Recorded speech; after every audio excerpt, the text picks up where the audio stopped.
हम लोगों ने सभी दलों के साथ जो बातचीत की हम लोगों ने भी, और कहा कि जरा एकजुट होइए।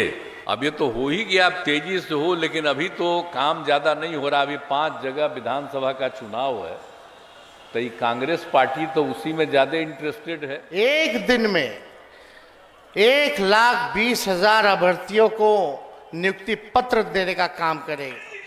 जिंदाबाद जिंदाबाद जिंदाबाद, भारतीय कम्युनिस्ट पार्टी जिंदाबाद जिंदाबाद जिंदाबाद। वामपंथी दल सीपीआई द्वारा आयोजित भाजपा हटाओ देश बचाओ रैली में पहुंचे इंडिया गठबंधन के दिग्गज।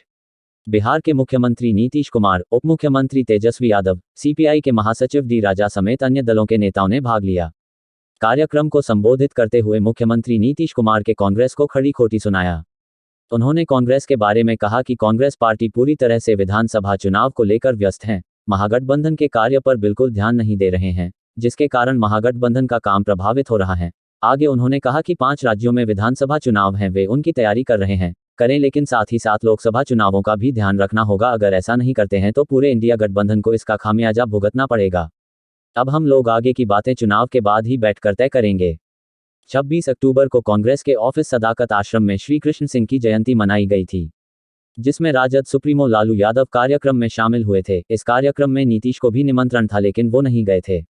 ऐसा माना जा रहा है कि आज सीपीआई के मंच से मुख्यमंत्री ने उस कार्यक्रम में ना जाने की वजह को साफ किया है।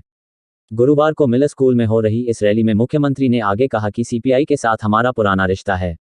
कम्युनिस्ट पार्टी 2 हिस्सों में बंट गई है, इसको एक होने के लिए सोचना चाहिए। नीतीश ने केंद्र सरकार पर निशाना साधते हुए कहा कि आज जो सरकार देश में है उसको देश की आज़ादी से कोई मतलब नहीं है। भाजपा हिंदू मुस्लिम में झंझट कराना चाहती है। 2007 से हम कंट्रोल कर रहे हैं। हम लोग बिहार में 95% को एकजुट किए हैं। बिहार में जितना काम किया जा रहा है वह कहीं छप नहीं रहा। गोदी मीडिया हमारी खबरें चला नहीं रहे हैं। सबके मुंह भाजपा ने ताला बांध रखा है, लेकिन ये सब बिहार की जनता समझ रही है, और 2024 में भाजपा को इसका जवाब भी जनता देगी। उन्होंने आगे कहा कि हम लोग इतना बहाली किए हैं, कहीं छापा थोड़ा बहुत छपता है। आगे भाजपा हटाओ देश बचाओ रैली को संबोधित करते हुए बिहार के उप मुख्यमंत्री तेजस्वी यादव ने कहा कि हमारी सरकार एक दिन में 1,20,000 अभ्यर्थियों को नियुक्ति पत्र दे रही है। अभी सरकार को 14 महीने ही हुए हैं और हमारी सरकार ने 4 लाख नौकरियां दी हैं। वहीं वे बीजेपी पर निशाना साधते हुए कहा कि कुछ लोग तलवार बांट रहे, हम लोग रोजगार दे रहे। बीजेपी की वजह से बिहार का 2 साल बर्बाद हो गया। मध्य प्रदेश में बीजेपी ने एमएलए को खरीद लिया। बीजेपी को बिहार से बाहर करना लोकतंत्र की मांग थी। बीजेपी को भारत की सत्ता से भी बाहर करेंगे। बीजेपी की सरकार पूंजीपति की सरकार है। वहीं शिक्षक भर्ती में धांधली होने के आरोप को खारिज करते हुए कहा कि अच्छी तरह से परीक्षा ली गई, कोई धांधली नहीं हुई है। भारतीय कम्युनिस्ट पार्टी की रैली में मुख्यमंत्री नीतीश कुमार और उप मुख्यमंत्री तेजस्वी यादव अलग अलग आए। दोनों के मंच पर पहुंचने के बीच लगभग 2 घंटे का अंतर रहा। वहीं सीपीआई के राष्ट्रीय महासचिव डी राजा ने रैली को संबोधित करते हुए कहा कि देश से भाजपा को हटाना है।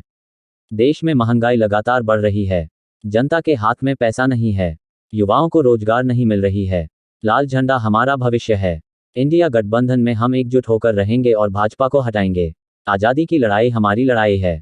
हमें देश को बचाना है।